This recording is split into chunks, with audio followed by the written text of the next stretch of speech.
Welcome guys, back to another video on geometry. Today we have a problem as follows.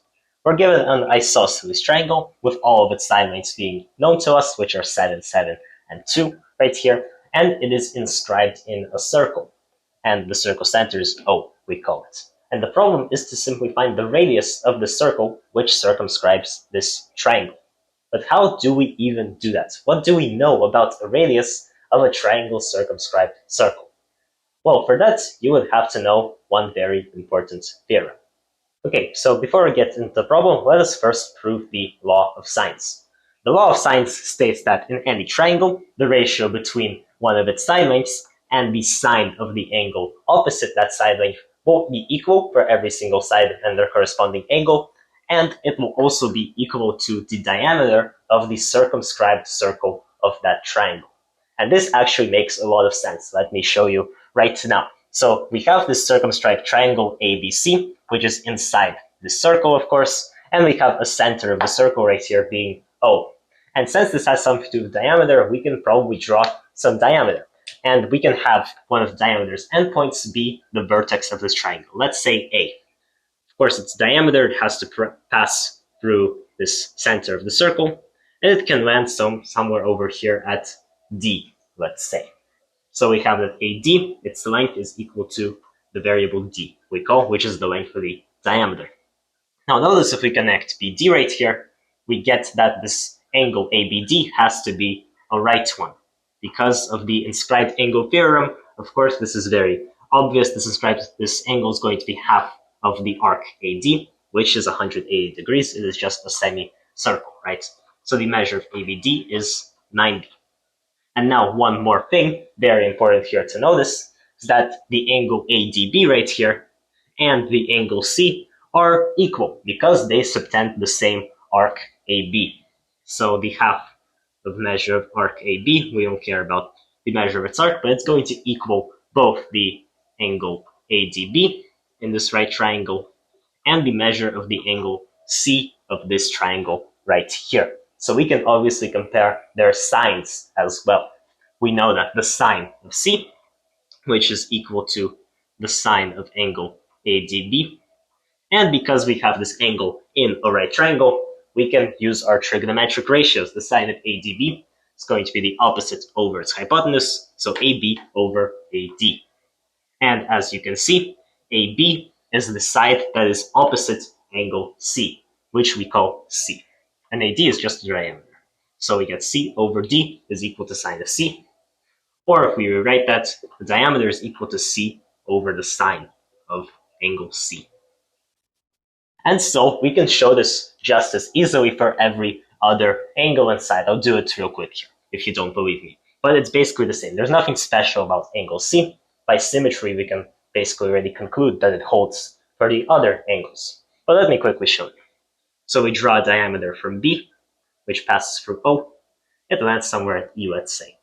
And we connect it to this vertex C, get a right angle here. And now we notice that both the angle BEC and the angle A subtend the same arc. They are equal. So the sine of A is equal to the sine of angle BEC, which is, of course, BC over BE, which is, of course, A over the diameter. Same thing.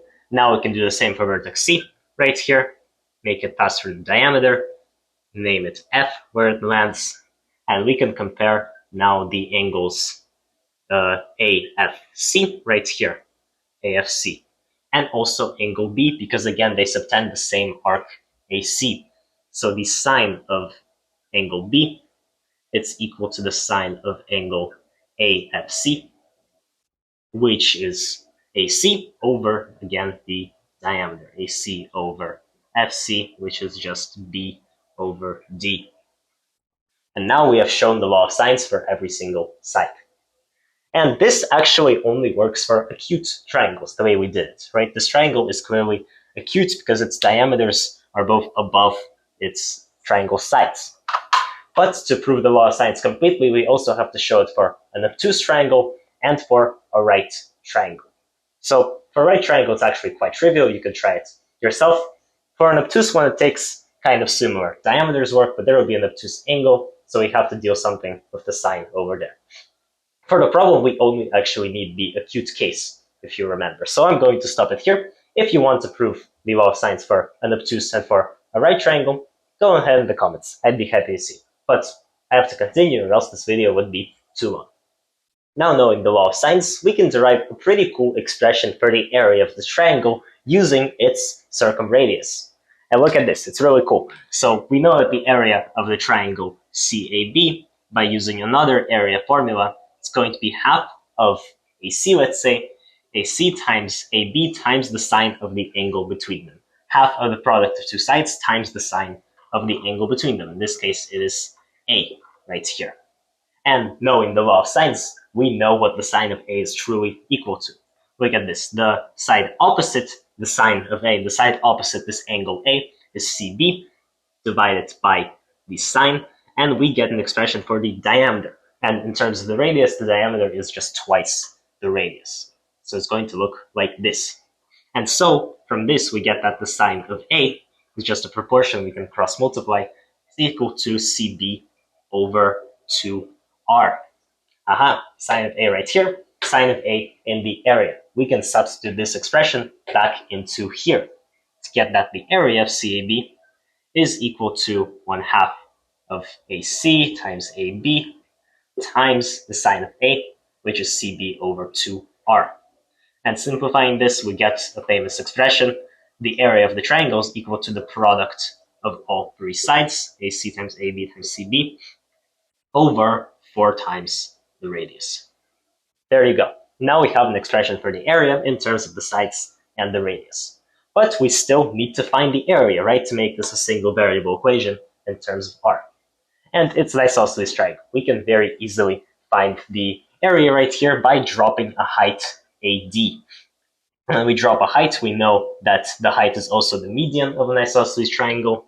And if we call this point of here D, we know that CD is going to be half of CB, which is 1. By the Pythagorean theorem, which we always use, we know that AD squared right here plus CD squared, which is 1, equals to AC squared, the hypotenuse squared, which is 7 squared. So we get that AD is going to be 49 minus 1, 48, and the root of that, right? It's going to be the root of 48. That's going to be our height. And of course, using the height, we can find the area, which is going to be, it's going to be base times height over 2. So half of AD times CB. Half of CB, which is 2, times root of 48, which is funnily enough equal to the same thing. This height is equal to the area. And now we can finally solve for the radius. We know that, we need to separate it here, we know that root of 48, which is the area of the triangle, is equal to this formula right here. The product of all three sides divided by 4 times the radius. If we simplify this even more to get 4 times the radius times root of 48 equals to this product, which I believe is 98. There we go. And so the radius equals 98 over whatever is left here that is not the radius, so 4 roots of 48. That's equal to 98 over 16 roots 3, I believe. Yeah, seems so. That's going to be 49 over 8 roots 3. And this is our answer for the radius. It's going to be 49 over 8 roots of 3. And of course, we can rationalize this even more, but it's already pretty simplified to me. So thank you for watching this video where I proved partially the law of sines and also solving some problems using the law of sines creatively, such as finding this expression for the area. If you like more of this kind of content, please leave a like and subscribe, and I will see you in the next one.